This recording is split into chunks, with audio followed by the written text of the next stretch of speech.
وَلَوْ يُعَجِّلُ اللَّهُ لِلنَّاسِ الشَّرَّ اسْتِعْجَالَهُم بِالْخَيْرِ لَقُضِيَ إِلَيْهِمْ أَجَلُهُمْ فَنَذَرُ الَّذِينَ لَا يَرْجُونَ لِقَاءَنَا فِي طُغْيَانِهِمْ يَعْمَهُونَ.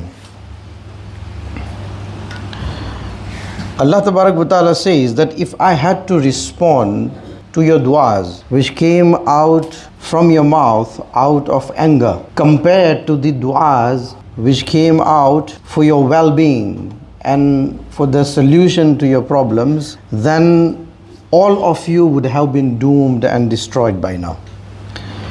Anger is a problem, and Allah Tabarak wa Ta'ala draws our attention towards this problem in this beautiful ayah of the Quran.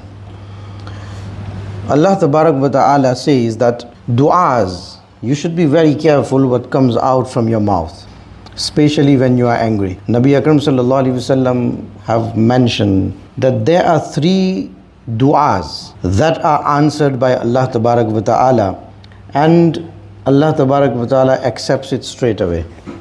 Number 1, the supplication and the dua of a Mazlum who's been wronged by someone.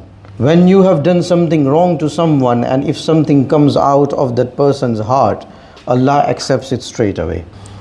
Number 2, dua of a traveler. When you are making a journey, so while you are in your journey, you make dua, Allah Tabarak wa Ta'ala accepts it straight away. And number 3, the dua of a parent. So when any of your parents make dua for you, Allah Tabarak wa Ta'ala accepts the duas. Be very careful when you make dua out of anger. Especially this ayah, I would like to draw attention to our parents.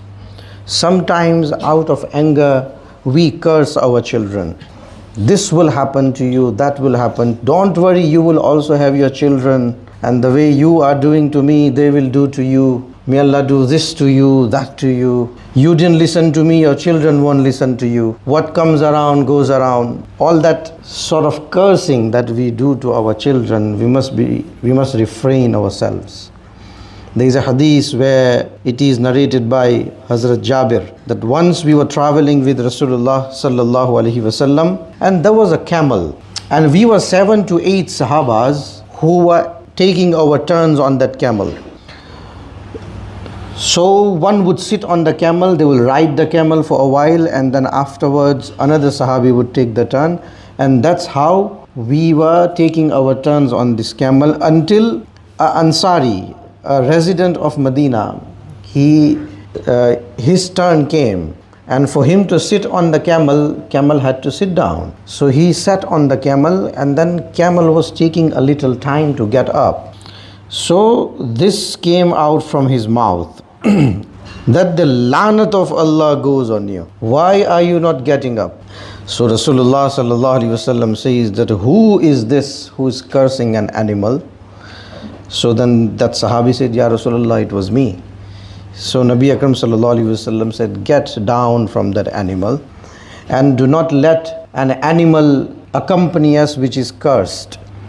Then Nabi Akram sallallahu alaihi wasallam says that be aware and do not curse your animals. Do not curse yourself. Sometimes we curse ourselves that I want to die. I'm just tired of the problems. One by one.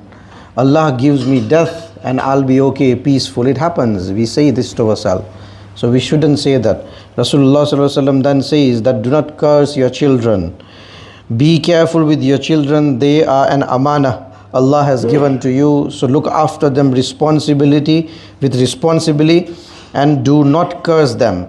By Allah, every single day there is a moment of acceptance. If what came out from your mouth will be accepted by Allah, Allah will definitely fulfill your dua.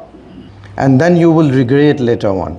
So that's what Allah draws our attention in this ayah, that never curse your children. If Allah had to accept our bad du'as in compared to the good du'as, then we would have been destroyed. Means Allah is showing us His mercy, that again I am aware of what you are asking me. So I am ignoring your bad du'as, but I am accepting your good du'as more. I am granting you solutions more to your problems, and I'm concentrating on your du'as of well-being more rather than the du'as came out of anger. Then Rasulullah sallallahu alaihi wasallam draws our attention, and there is this beautiful hadith whereby he says that أن رسول الله صلى الله عليه وسلم قال ليس الشديد بالسرعة إنما الشديد الذي يملك نفسه عند الغضب. Nabi Akram sallallahu alaihi wasallam says that the strongest amongst you are not those who knock others down. So means that with power, with hand, if you knock someone out and you think you're strong. So Rasulullah sallallahu alaihi wasallam says that he is not the strongest in the sight of Allah.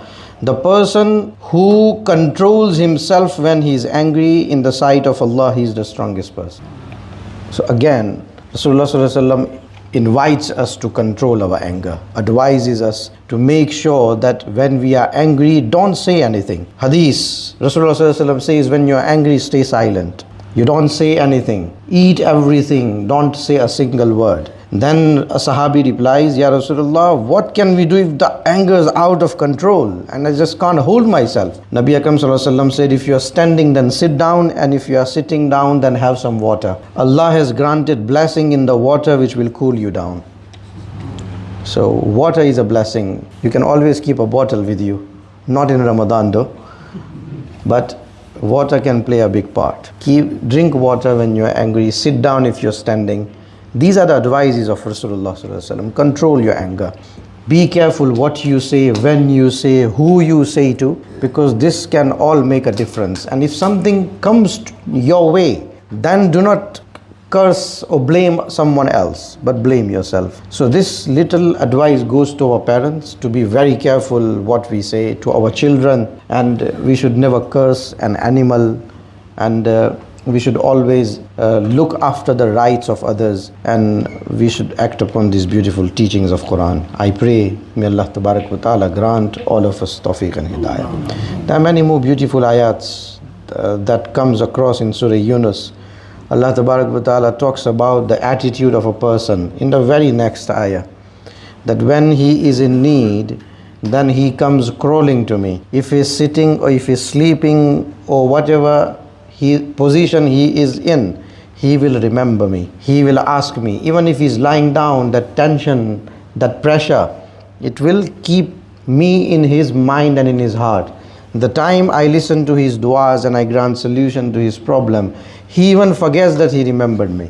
So very next ayah, it reminds us that Allah should be in our mind and in our consciousness all the time, not when we need Him, not only when we are in trouble, but all the times, when we are in the time of ease and when we are in the time of trouble. That's what Allah wants from us, and that is the loyalty that Allah is expecting from us. I pray may Allah grant all of us tawfiq. اللهم ربنا تقبل منا إنك أنت السميع العليم وتب علينا يا مولانا إنك أنت التواب الرحيم وصلى الله تعالى على خير خلقه سيدنا محمد وعلى آله وأصحابه أجمعين برحمتك.